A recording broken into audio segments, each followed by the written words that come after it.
Hey there, boys and girls. Here we are, day 6, February daily math. All right, we have a part-whole problem.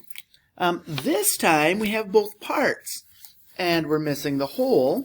So this is just a plain old addition problem, okay? Let's do our ones column first.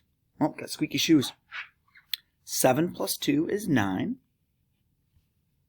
And 4 plus 5 is 9. There we go. That's our answer. 99. Number 2. School starts at 8 o'clock a.m. or p.m. It is a.m. Number 3. Circle all that equal the value of 1 dime. Well, a dime is 10 cents, which is that one. 5 pennies? Nope, that's 5 cents. 1 nickel and 5 pennies. Well, a nickel is 5 cents and 5 pennies is 5 cents. So 5 plus 5 equals 10. 3 nickels. Will that be 5, 10, 15? That is not good. 10 cents, and that does equal.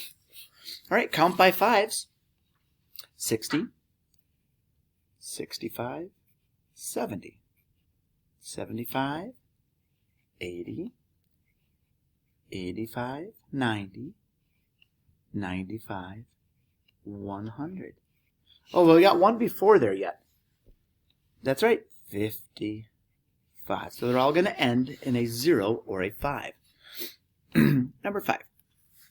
Nate has 53 candy hearts. Lily has 29 candy hearts. How many fewer hearts does Lily have than Nate? So this is a comparing problem, not a combining problem. So we're not combining them or putting them together or adding them. We will be subtracting them. So we're going to take 53 and we're going to take away the 29. And that will give us the difference.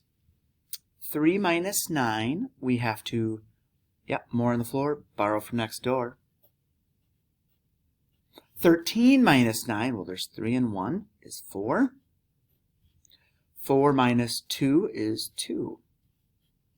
So 24 hearts is our answer.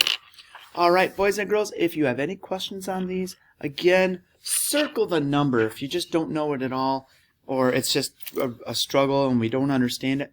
Circle it and come and talk to me about it, and we'll get it all figured out, okay? All right, we'll see you tomorrow for day 7.